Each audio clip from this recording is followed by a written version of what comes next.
everybody. This is Dr. Mark Jesinoski. How are you? How's quarantine treating you? You can tell by the way I'm dressed. I've reached that point of put on whatever clothes are in front of you.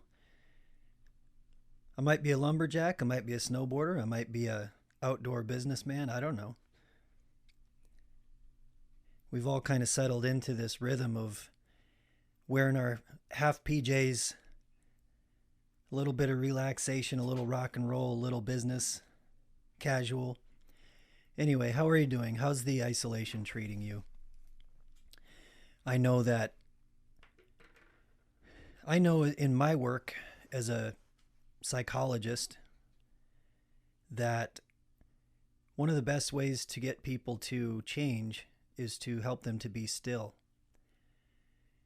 Meaning, take away all the things we normally use to cope. Take away all the things that we hook ourselves onto that fill the space and watch things bubble to the surface.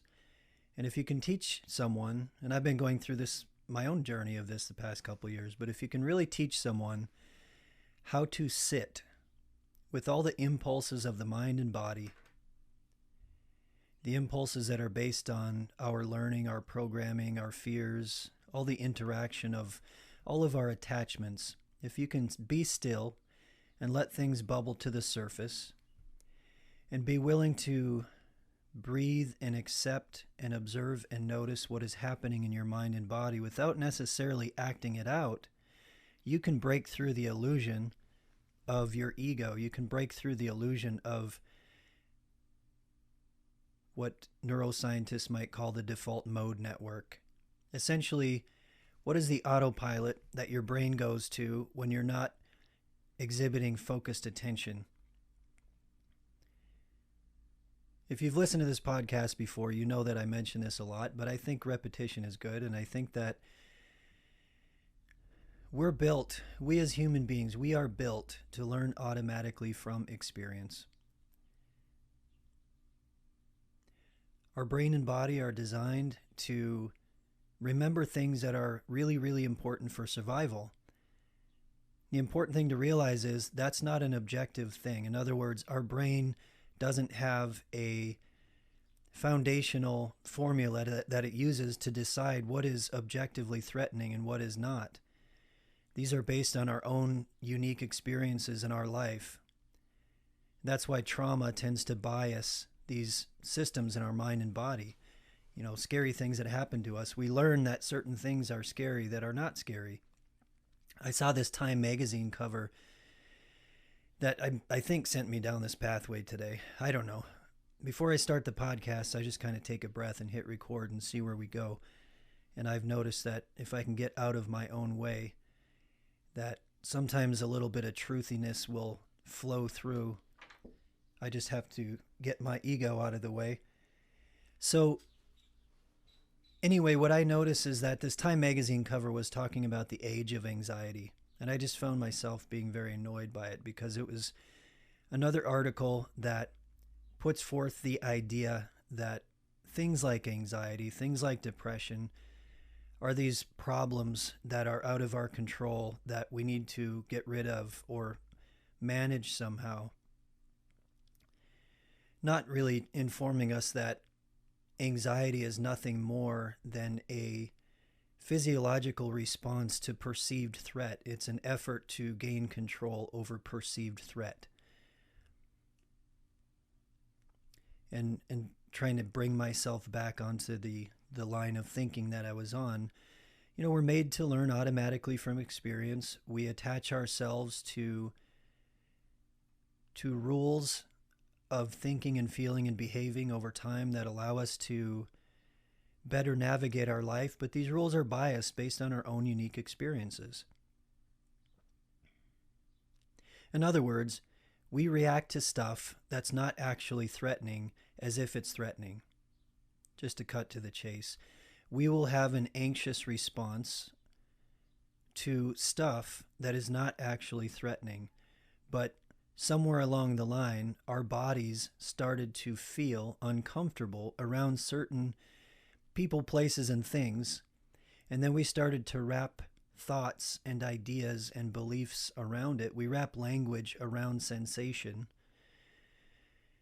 And then suddenly we're afraid of going outside. We're afraid of certain people, certain situations, certain day-to-day things make us uncomfortable. So we find ourselves avoiding. We find ourselves separating. We separate from ourselves. We separate from certain thoughts. We separate from certain ideas. We compartmentalize. So essentially we have an experience of separation within ourselves and outside of ourselves that is based in avoidance, and it's meant to keep us safe.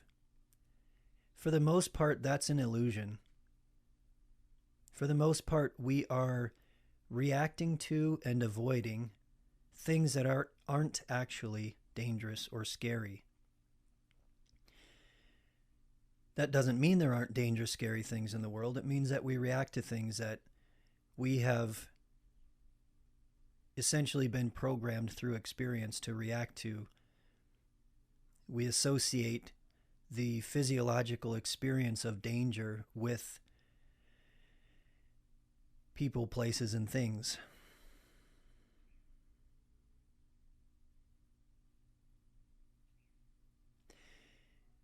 And this Time article that was talking about the age of anxiety really annoyed me because it's misleading, like a lot of other things are misleading.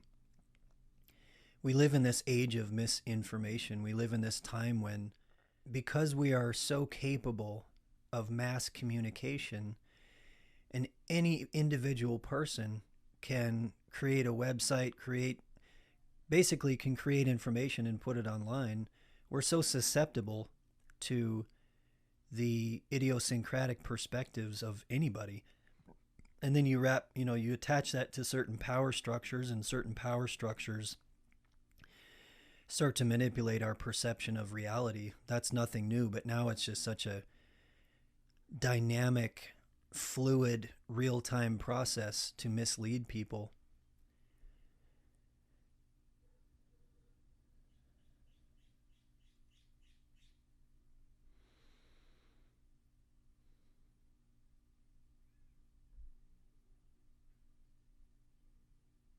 So where am I going with this today?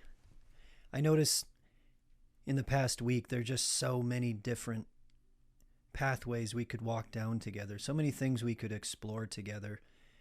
And I definitely want to stay within my wheelhouse, just really not walking down pathways that I don't have too much understanding in. But something I noticed yesterday, an experience I had yesterday, I drove up to Redondo Beach yesterday. I had to pick up some art. Number one, it was really interesting driving up in LA, near LA, with such little traffic. It's like a once-in-a-lifetime experience to drive through Orange County or southern LA without traffic. And it's just a completely different experience to see a clear sky and less noise and traffic up in LA. So I went up there, and the gentleman I was meeting with is a current real estate agent in Redondo Beach, but he's a former NFL player. I'm not going to mention his name because I wouldn't want to put him in an awkward position. But he was a tackle. He played for the Chargers, played for the Falcons, played for the Rams, had about a 10-year career. Really good guy.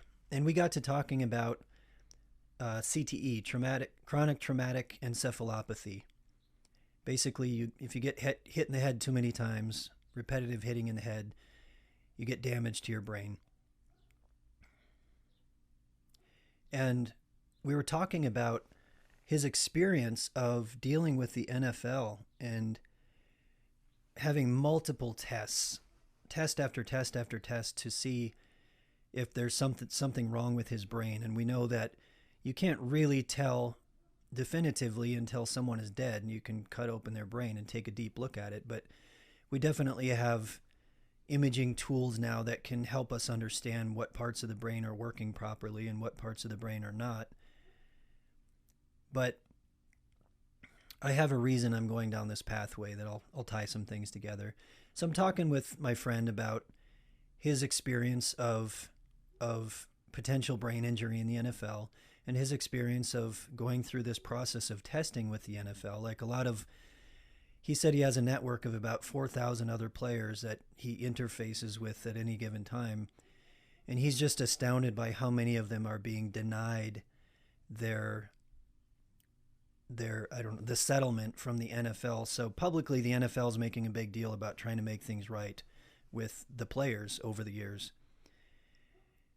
Privately, the NFL's denying players their settlements by doing things like making it impossible for lawyers to talk with doctors and just making it really, really hard to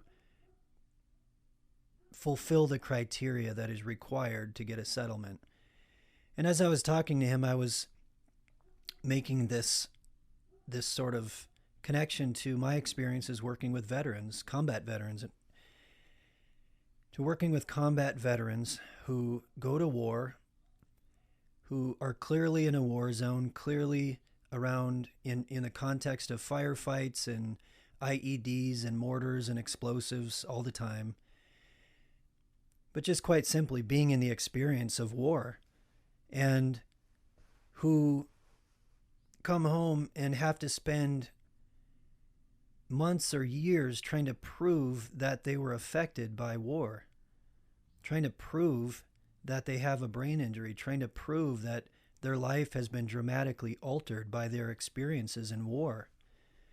And in my experience of working with now hundreds of clients or patients, but literally thousands of veterans, just friends and different networks and different communications, and realizing how many veterans are denied benefits just because they can't prove that their injuries came from war.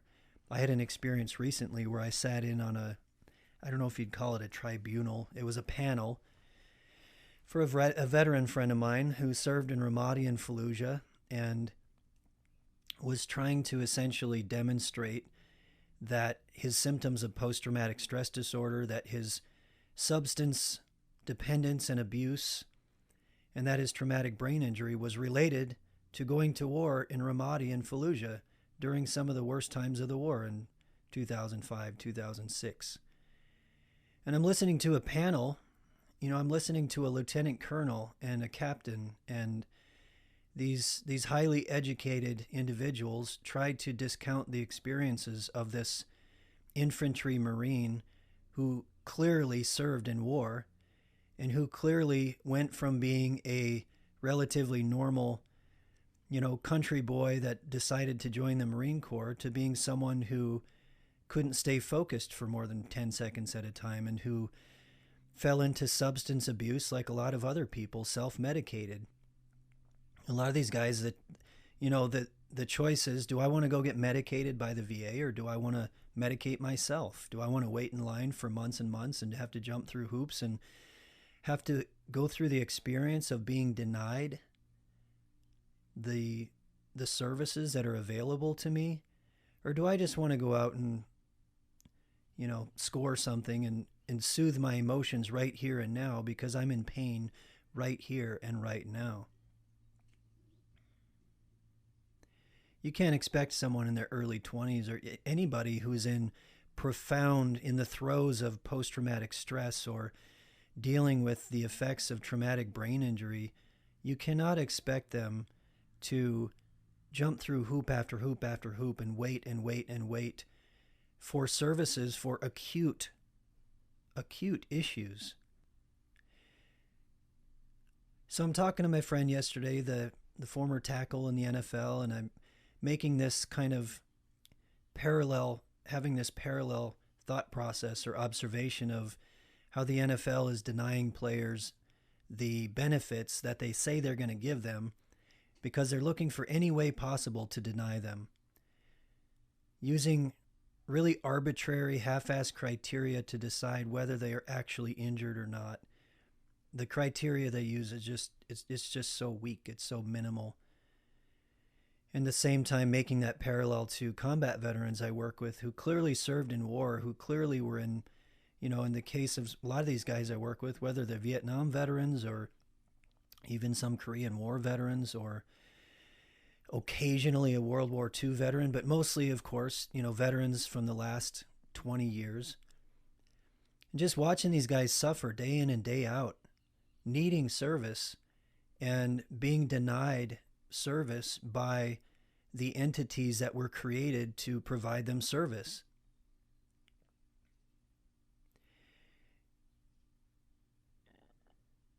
And then I'm just keeping my eyes on the pulse of things, looking at our culture and the present circumstances we're in, looking at the world culture that we're in, and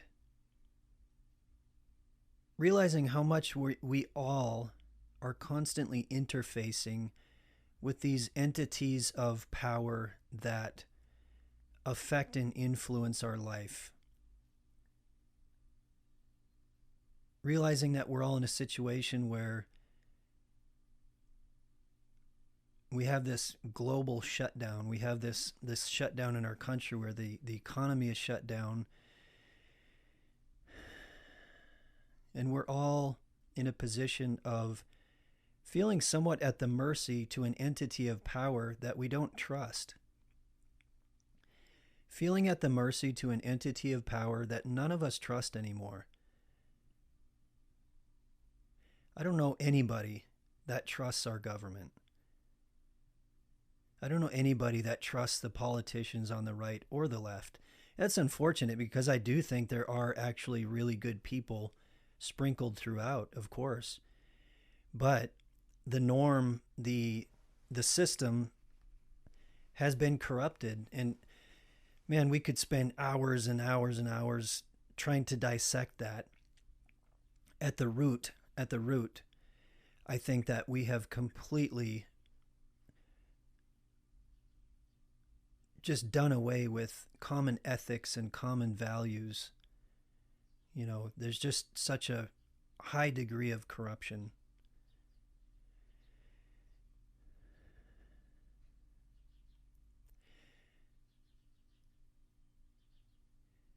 And I have to pause because I'm tying together some pretty broad, complex topics, but they do all come together. So you look at the fact that we're all in this position of mercy somewhat to the entities of power that we have become dependent upon. I think it's really important for all of us to look at that and understand, do we want to allow ourselves to be dependent upon entities of power that do not have our best interests in mind?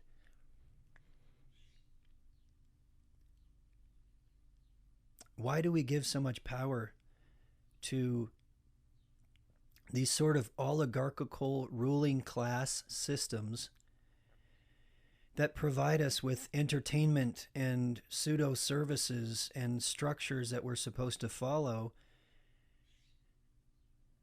essentially so we can continue to feed off the machine they create? You realize during this time of slowing down, this is something I've spent a lot of time on in my life, but really looking at what do we feed off of? What do we use in any given time to feed our ego? What are we occupying our space with? What are we occupying our mind with? I had an experience last night where something really important to me, something that was very wonderful and sweet in my life was taken away for a moment. And I'm being abstract for a reason, because it's just details that are not necessary right now. But I found myself sitting there like a lot of us in this place of isolation, and the ego is trying to take over, and it's like, what can we do to entertain ourselves? Should we watch TV? Should we have a snack? What should we do? We should do something to feel better. We're always trying to do something to feel better. And I just decided to continue sitting there and listening to my thoughts and listening to my emotions and noticing all these impulses in my body, all these impulses from my default mode, all these impulses from my ego, all these impulses from my practiced self, from this self that has practiced avoiding, that has practiced indulging, that has practiced feeding itself on this machine that I have been born and raised in. And the more that I practice just noticing and observing without reacting, the more I can just kind of take this step back and realize what an unbelievable illusion we've all allowed ourselves to become a part of. On one hand, you do have structures and entities of power. On the other hand, you have a people who have allowed themselves to become dependent on these entities. We've wrapped our minds and our emotions around these entities that really have no meaning and purpose other than the fact that they are a materialistic or consumeristic thing that we have bought into as a source of meaning. And speaking to my friend, the NFL player, yesterday, and looking at his experiences of trying to get services from the entity that he served, the NFL, for many, many, many, many years, and realizing that they're trying to deny him the benefits that they say they want to give publicly, and looking at how my friends and neighbors who are veterans also are constantly trying to receive the benefits that these entities of power have promised them but are not giving them, and they find every way possible to deny them these benefits. And then you look at, in general, us as citizens sitting around biting our fingernails, wondering if we're going to get a bailout check from these entities of power that we're dependent upon, that we have to pay taxes to. Are we going to get a bailout check from the government that we pay taxes to? Are they going to give us our money back so we can be okay during this time? How much of that money are they going to fold into their friends and, the corporations that they serve?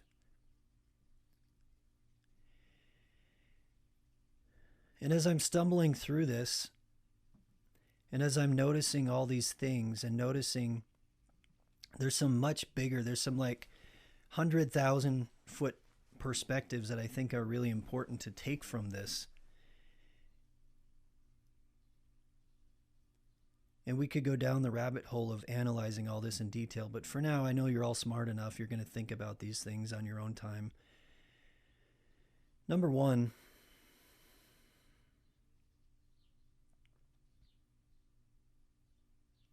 I was reading about Vietnam veterans the other day.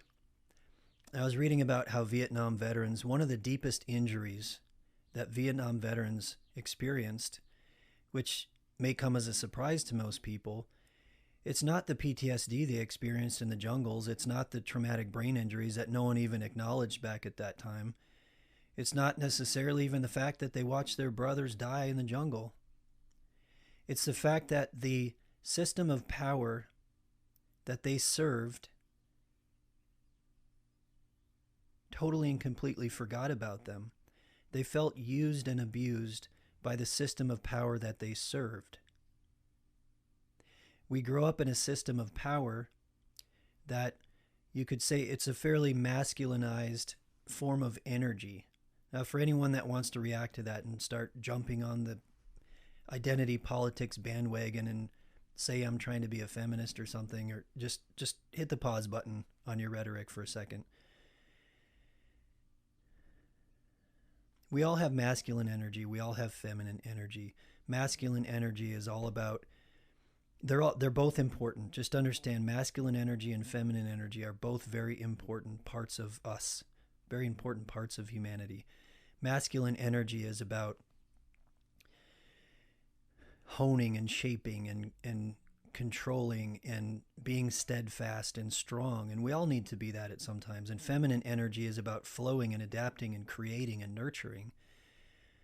So if you think of the entity of power that's really been in place for thousands of years, it's a very masculine form of power. It's a very patriarchal form of power. And the only reason I mention it in this context is because essentially Vietnam veterans on a mythological, sacred level felt completely used and abused by their fathers. Not their literal fathers, by the entity of power that is sort of a patriarchal figure that we would think of as a powerful figure that is like a father figure that used and abused them for their own ends. And that's still happening today. Our veterans feel used and abused and not all veterans, because a lot of veterans may call me up after this and yell at me, but I know a lot of veterans that go to war, and they go to war for the right reasons. They want to serve, and they're honorable for serving. They're willing to do something most other people are not willing to do. But they see their friends die, and they see a lot of horrible things happen, and they end up doing a lot of things they regret in the fog of war. And then they come home and they're just confused. What was that for? What was the purpose of that? I'm not sure what I was doing there. And they start unraveling the story, and they realize that they're serving this entity of power that doesn't necessarily have their or their families or their community's best interests in mind.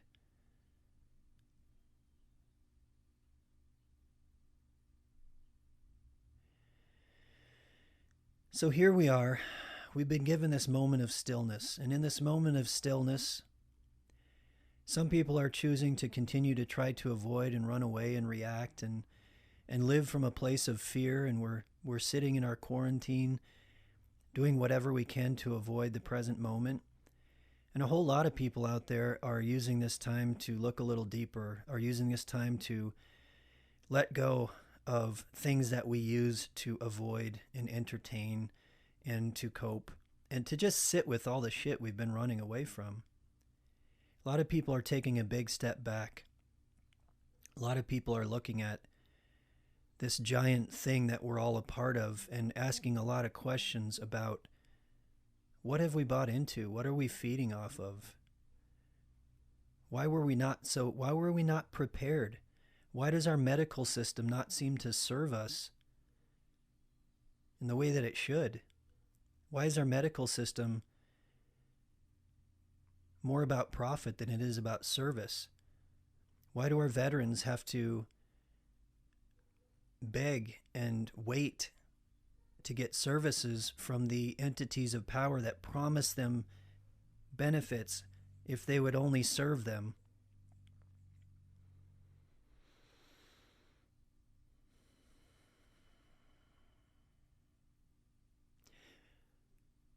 And the thing I think I'm focused on, because I'm really big on personal responsibility, why do we each allow ourselves to plug into something that does not have our best interests in mind? Why do we allow ourselves to serve fathers who don't love us, who don't care for us? Why do we put elected officials in power who don't love us and care for us, who use and abuse us? Why have we allowed ourselves to be in this toxic, codependent relationship? What do we need to do to change that? I've thought a lot about this for years. And I know everyone has ideas and everyone has theories, and for me, the only real true way to truly become a strong people, a strong nation, a strong family, is to look within, to take full responsibility for our thoughts, to take responsibility for our emotions, to take responsibility for what we attach ourselves to take responsibility for who we choose to depend upon. It's really hard to do that because we want to play the victim. We want to say, yeah, but they hurt me. Yeah, but they took advantage of me. Yeah, but at some point we all made a choice. And those choices were in the context of a whole lot of attachments and learning that was really biased.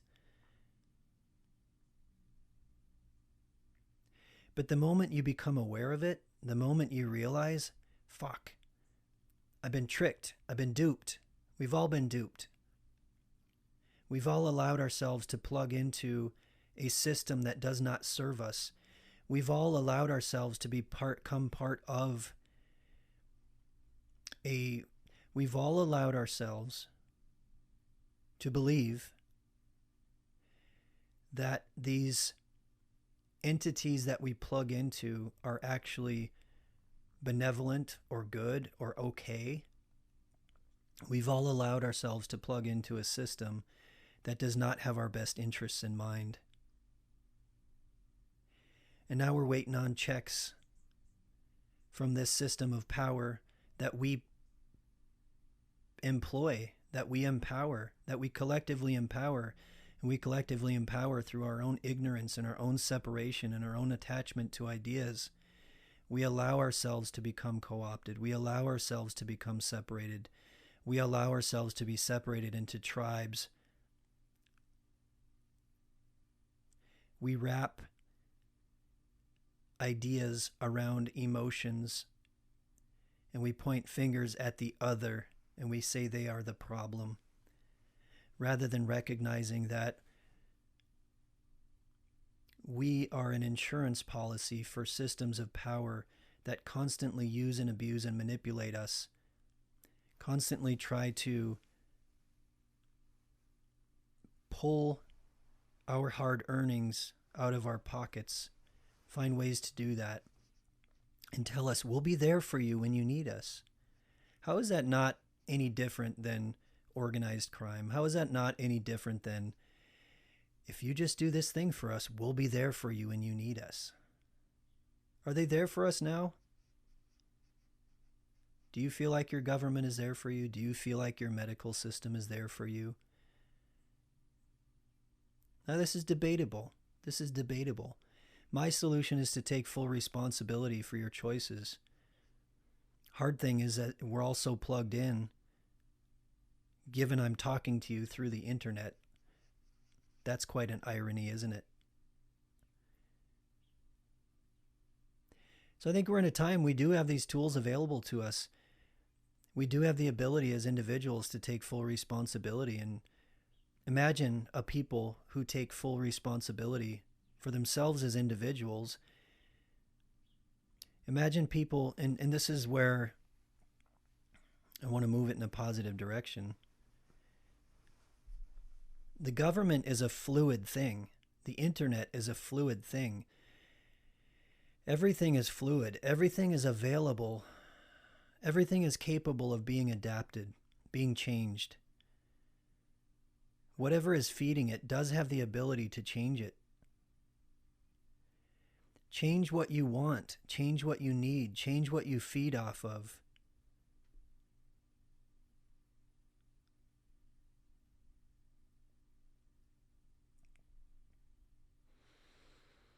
Don't complain about the government. Don't complain about these different systems of power that we suckle on and that we become dependent on if you're not willing to also make dramatic changes within yourself to demand something different. Educate yourself. Challenge your own thoughts. Challenge your own beliefs. Ask yourself if all these thoughts and ideas and beliefs that you're buying into are actually something you truly know that you can actually back up with good facts? Or are you just emotionally wrapped up in this thing because you've attached ideas to fear or you've attached ideas to danger?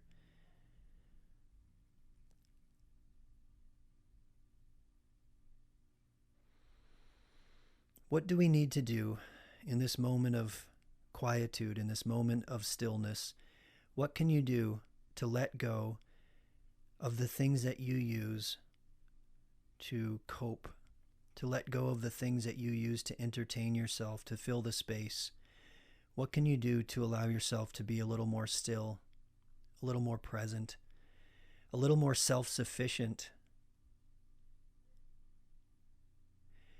Imagine, just imagine, the real imagine. Imagine a people who took full responsibility for themselves as individuals, and then they did that collectively, and then that made its way into the systems of power. We got to understand these systems of power are fluid and flexible. We, through our ignorance and our avoidance and our tribalism, we, by living from a place of fear and attachment, empower these structures. We give them power. We feed them. And then we act like victims to them. You understand this is a self-fulfilling prophecy? You understand we have created the things that we're afraid of. The monsters and the demons and the dragons are manifestations of your own fears.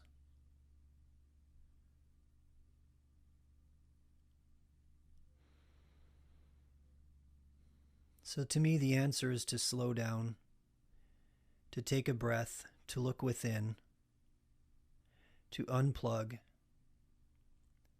to be connected with the present moment in a way that does not require, and to be connected with the present moment without so many filters and so many attachments and so many fears in the way.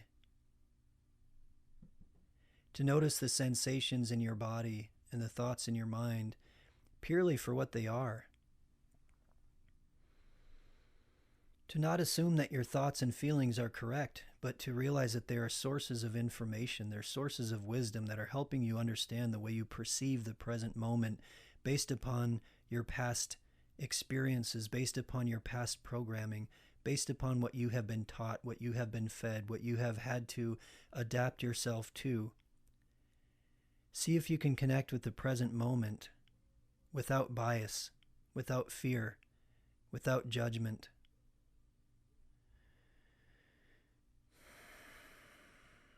Can you take responsibility and speak the truth in the present moment?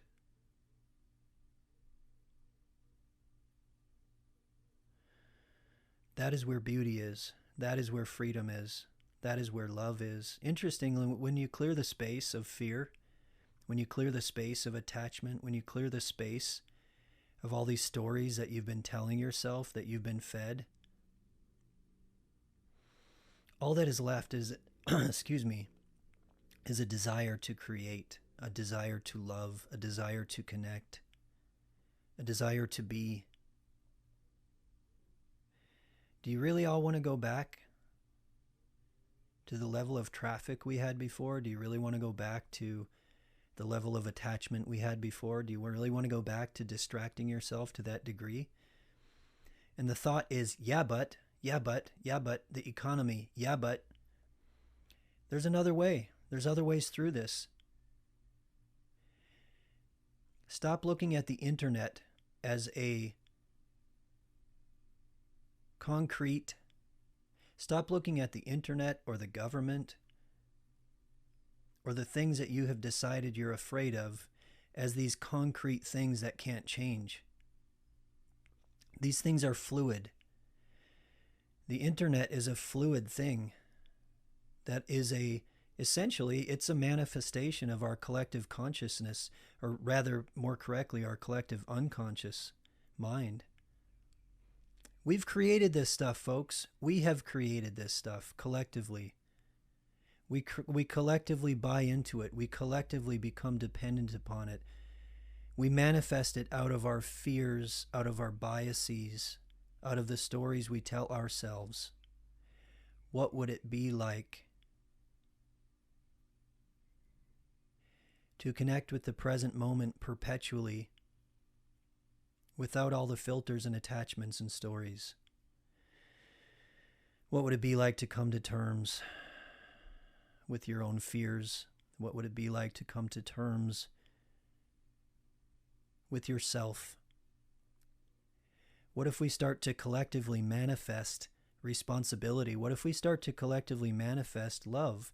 What if we start to collectively manifest responsibility for our homes and our communities and our environment?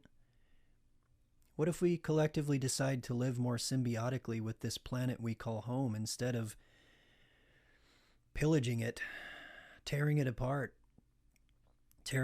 for a temporary gain and just,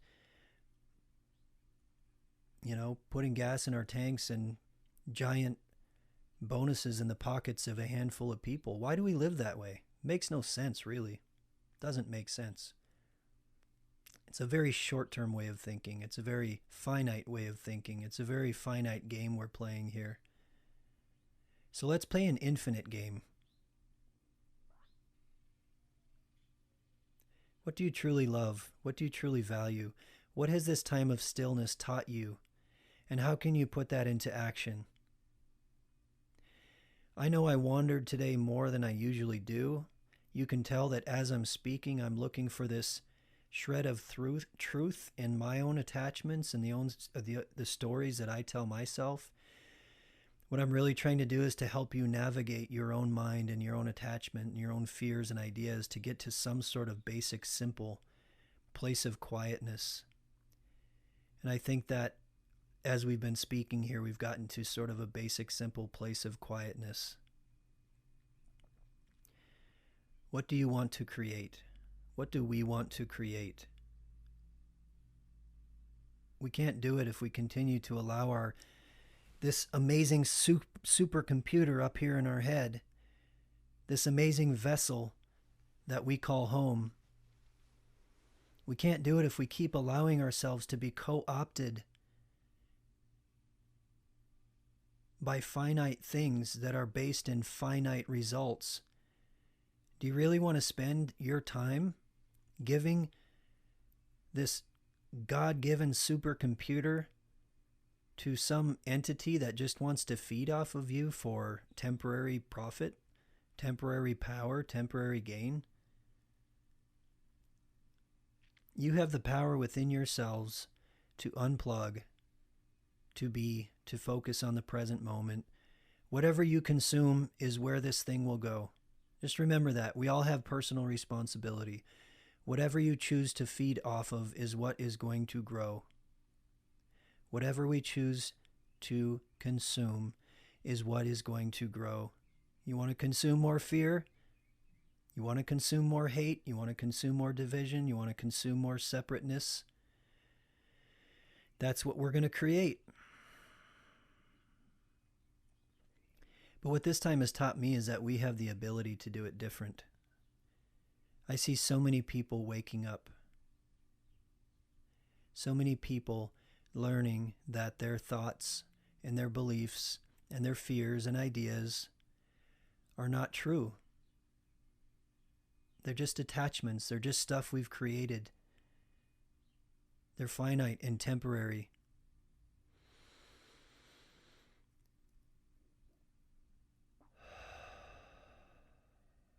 I trust my breath. I trust this moment. I trust the divine within that I experience when I quiet all the noise. I trust the connections I feel with those I love. I trust the honest energy that I feel when I clear my mind of all that noise. And I know that's the most important thing in my life. And I know that some of us put the word God on that, and that's just fine. I use the word God. I pray. But I'm aware that this mystery that we're all a part of is so much more beautiful and so much more expansive and complex than our language allows it to be.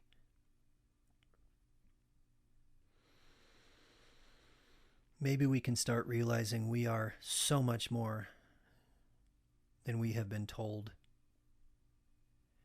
We are so much more.